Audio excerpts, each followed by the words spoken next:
Y el objetivo entonces de este programa es reevaluar la volumetría, confirmar los límites espaciales de ese yacimiento o de esos yacimientos que fueron descubiertos, que fueron en el Mioceno superior, hacer esa caracterización tanto vertical como horizontalmente y, bueno, generar un plan conceptual de desarrollo a fin de tener los elementos suficientes para poder presentar la declaratoria de comercialidad de este campo. Hay un escenario base y un escenario incremental.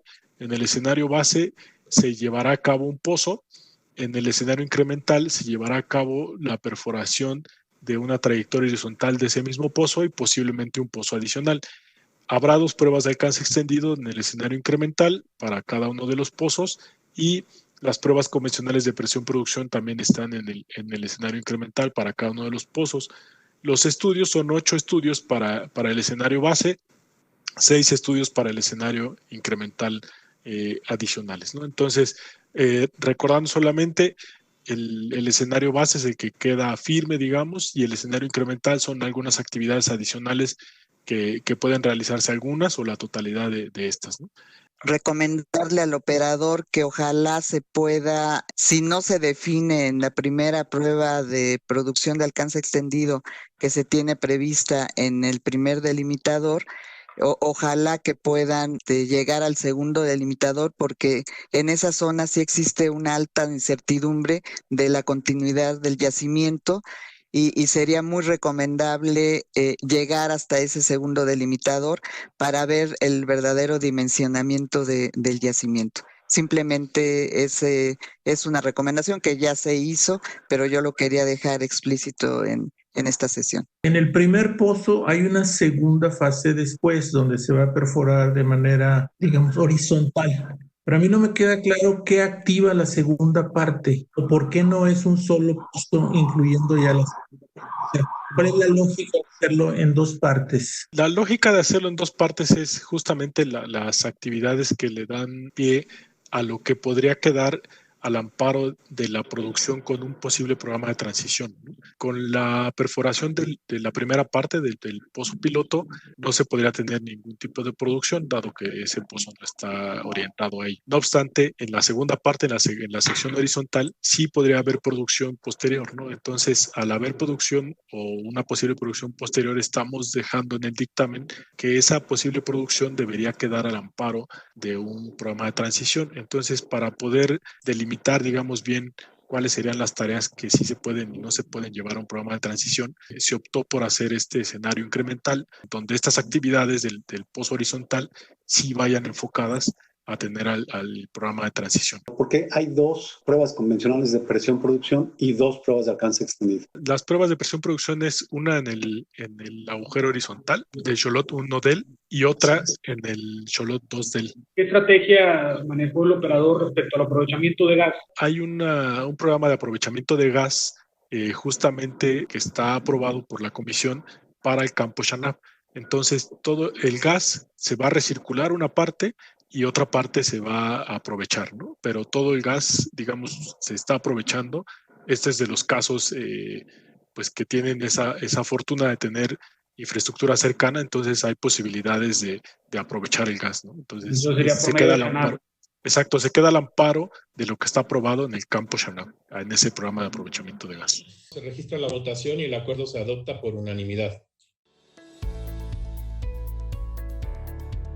Tanto Petroval pretende constituir un gravamen a favor de todos los bancos antes mencionados, es decir, Mizuho Bank, ING Bank, Banco Nacional de Comercio Exterior y Societe Generale.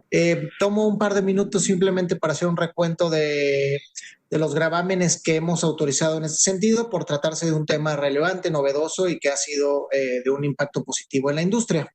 Tenemos hasta el momento 7 prendas sin transmisión de posición autorizadas, 7 gravámenes que se han autorizado de este tipo, ¿no? La prenda sin transmisión de posición, pues es un derecho real que otorga un deudor a un acreedor, ¿no? Sin entregar la posesión del bien pignorado, en este caso el interés de participación. Y tenemos 8 prendas sin transmisión de posición para el cumplimiento de obligaciones al marco de los acuerdos de operación conjunta que celebran los contratistas. Estos no son en el mismo sentido que los anteriores, pero bueno, vale la pena simplemente mencionarlos. Se encuentran en pantalla. Esta figura está cada vez siendo más conocida conocida por las empresas que participan en el mercado mexicano y, como ya lo hemos mencionado anteriormente, brinda flexibilidad y viendo una nueva fuente de financiamiento estable a lo largo del tiempo que permitirá a los operadores realizar sus actividades petroleras de mejor forma.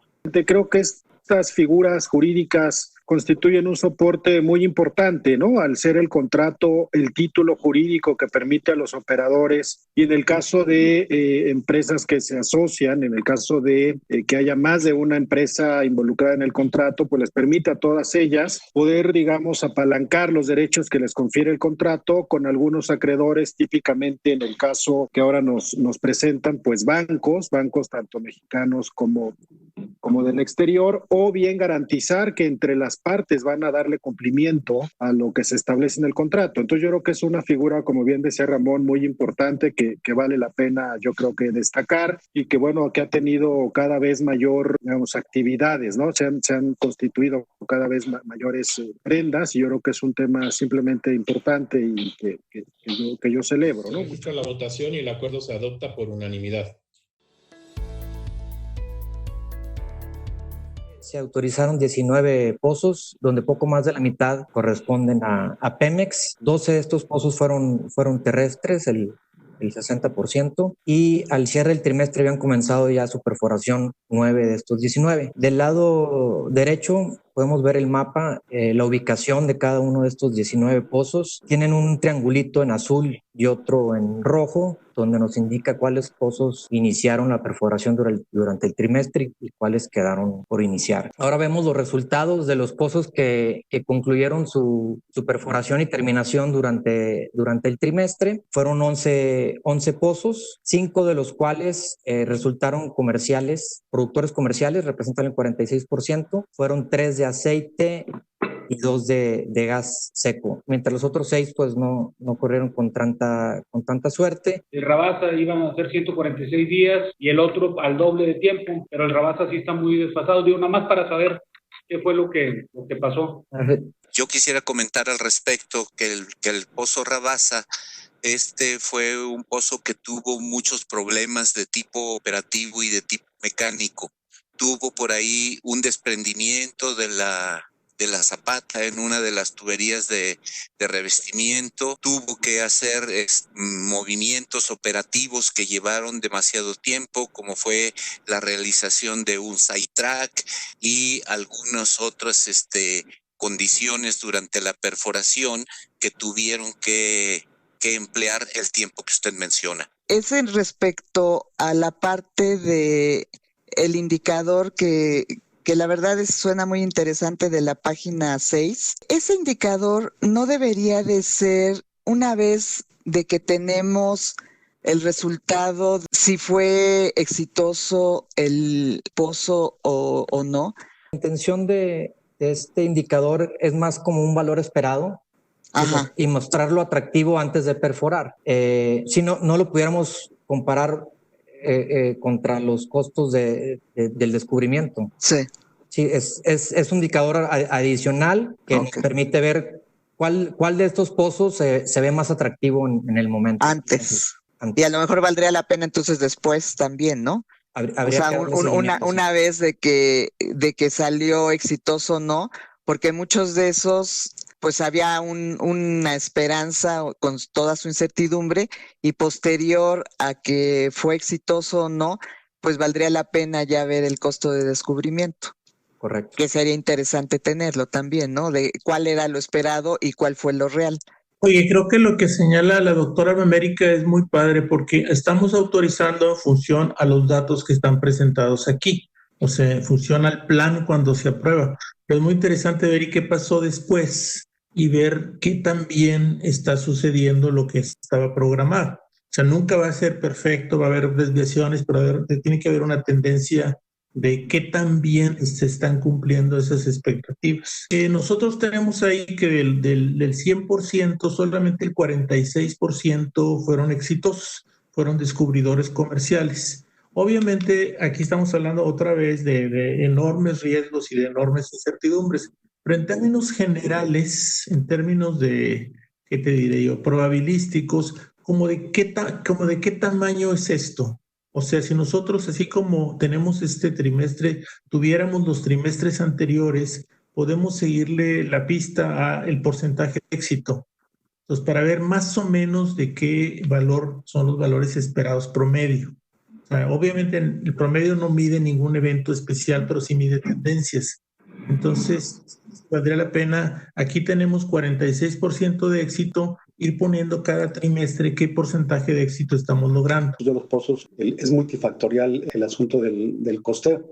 Parece que tenemos mucha información que es muy útil y que finalmente nos permite a la Comisión Nacional de Hidrocarburos tener una mejor visión de la estrategia de todos los operadores en conjunto y de alguna forma también darles a los operadores y a la gente que decide la política energética de este país alguna visión de cómo vamos. De eso se trata esta industria, de tener cada vez más y mejor información. Creo que lo que sigue ahora es justamente ir extrayendo algunos datos que nos permitan darle valor agregado a la información, teniendo claro que evidentemente hay pozos que podrán tener características similares por la ubicación en la que se perforan, pero evidentemente sabemos todos que hay casos muy específicos en donde el pozo, aunque se perfore de la misma zona, hablando de terrestres, aguas someras y aguas profundas, ultraprofundas, puede tener características particulares que lo saquen, digamos, de ese benchmark. Hoy, como sabemos, las referencias económicas, las referencias que tenemos en el tema de presupuestos y de costos, pues lo hacemos con bases internacionales, que siguen siendo, desde luego, yo creo, válidas, pero será muy importante ir cada vez alimentando esta base de datos mexicana que en efecto pues aporta información muy, muy valiosa para la toma de decisiones tanto de política energética como de política regulatoria. La primera responsabilidad de CNER, la segunda responsabilidad de la CNH. Y se tuvo un pozo por parte del operador Fieldwood, que corresponde al 3% de toda la actividad que tuvimos. Como podemos ver en la lámina, en la parte de la derecha, donde está la República, el trabajo principalmente ubicándolo geográficamente se desempeñó en lo que son las aguas someras, con un 42%, y donde se hicieron 15 pozos, y el otro porcentaje más alto se tuvo en tierra en ubicación de Veracruz, donde se tuvo un 28% que equivale a 10 pozos. A continuación, tenemos que de estos 92 informes posteriores a la terminación, como se comentó, fueron 77 terrestres, 15 marinos. En cuanto a la actividad, 4 corresponden a reentradas, 88 a nuevas perforaciones, y lo que fue la actividad por operador, tenemos que de estos 96 pozos, 80 fueron de petróleos mexicanos, los cuales corresponden al 87%, y el resto de la actividad corresponde al resto de los operadores, que es el 13% de la actividad en cuanto a los informes posteriores a la terminación. Si nosotros nos ubicamos dentro de la